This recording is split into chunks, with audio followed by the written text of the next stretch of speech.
Hi, I'm Moose, this is Playing with Powers, and you've made it to the final episode of our History of Spider-Man games. Last time we looked at the tie-ins inspired by Sam Raimi's movie trilogy, and today we're exploring the last few years of Spidey's evolution, all the way up to the new game from Insomniac Studios. So refill your energy meter, enter the Spider-Verse, and party like it's 2099, because this is Part 4, 2008 to 2018.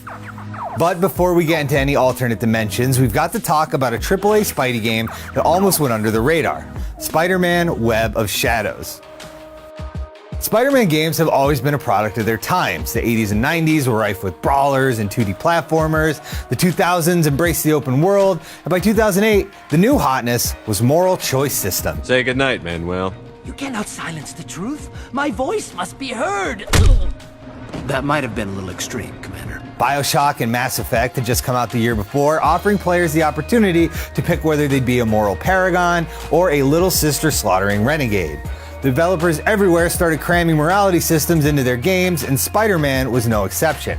Web of Shadows uses the symbiote suit to let Spider-Man embrace his dark side, with different moves and plot developments depending on what costume you use in combat and how nasty you want to be. Like in most games of the era, your choices aren't quite as impactful as the marketing made it seem. There are only 7 major decisions to make, like whether you give in to the Black Cat's advances or decide to rip symbiote Wolverine in half. I'll kill you for this. Wolverine is safe. Get back here and pick him up. Your choices and actions in the wide open world lead to one of 4 possible endings, including one where MJ breaks up with Peter, which is harsh, but not as bad as when she straight up died in the bad ending to Spidey vs. the Kingpin. Mary Jane! Web of Shadows is no slouch as far as Spidey games go. Even its DS port is a solid take on a web-slinging Metroidvania. But it exists in a weird space in the Spidey canon.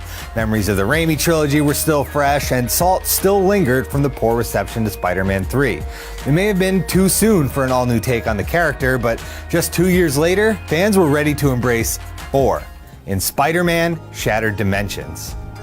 Spidey is one of the most versatile characters in all of comics, and he's been translated into dozens of Elseworlds and alternate realities, from 1602 to the spectacular Spider-Ham. Is that a cartoon pig? Focus. Shattered Dimensions was an attempt to unite 4 very different takes on the character as they assist Madam Web in her quest to unite the cosmic MacGuffins known as the Tablets of Order and Chaos. Gameplay-wise, it strays from the wide-open structure of its predecessors in favor of a linear, dimension-hopping adventure.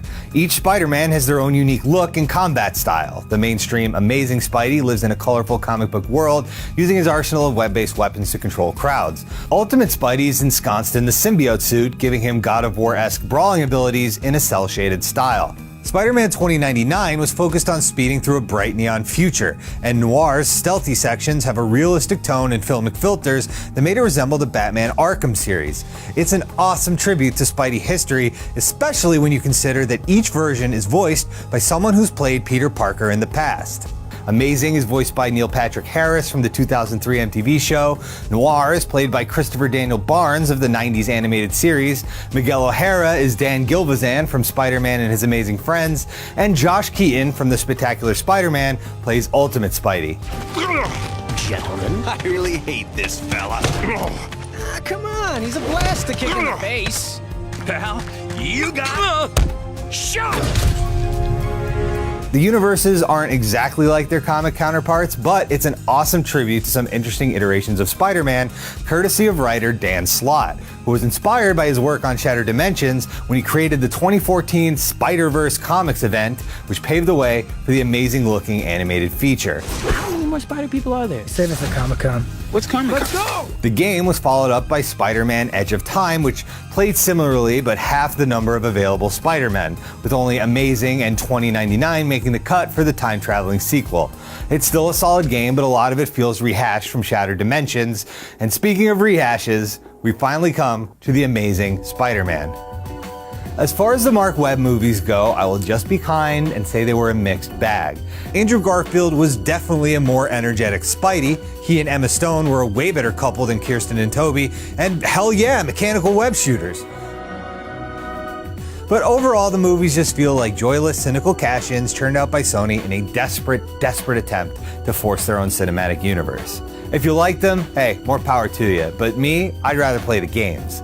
The first Amazing Spider-Man game returned to the open world exploration of Spider-Man 2 and took inspiration from the Arkham series with its rhythmic counter-based brawls, but sadly it regressed to some PS1 era web swinging mechanics. Once more, you automatically shoot webs into the sky where they stick to God knows what.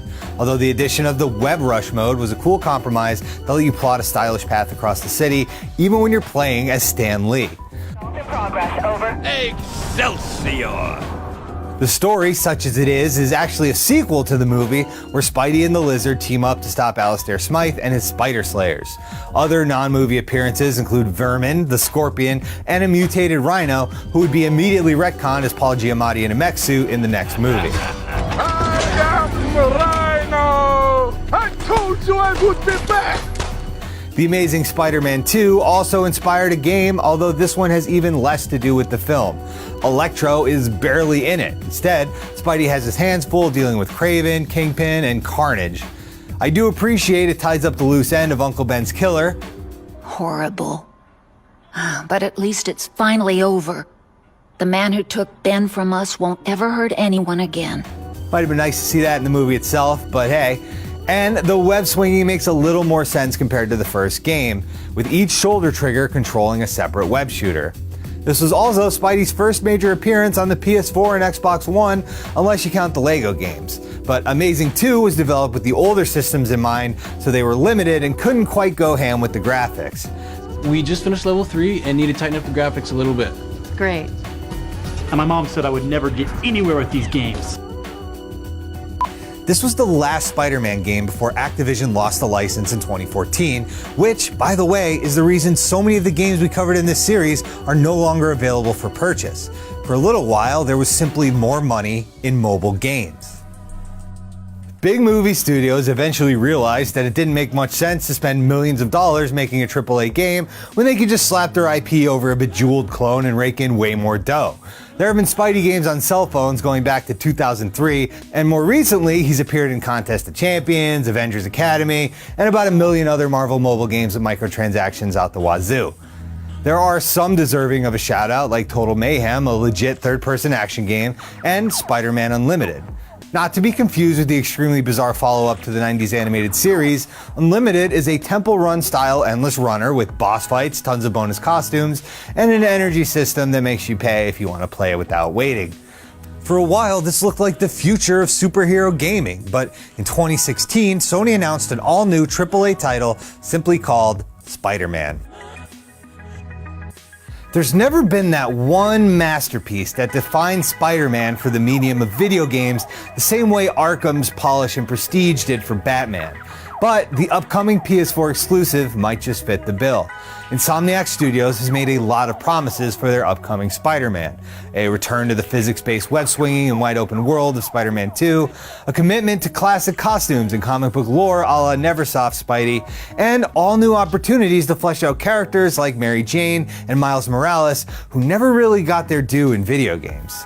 It seems like the studio has taken lessons from all the games that came before and incorporated them into a gorgeous adventure set in a brand new universe, which could be a return to greatness after decades of so-so Spidey games.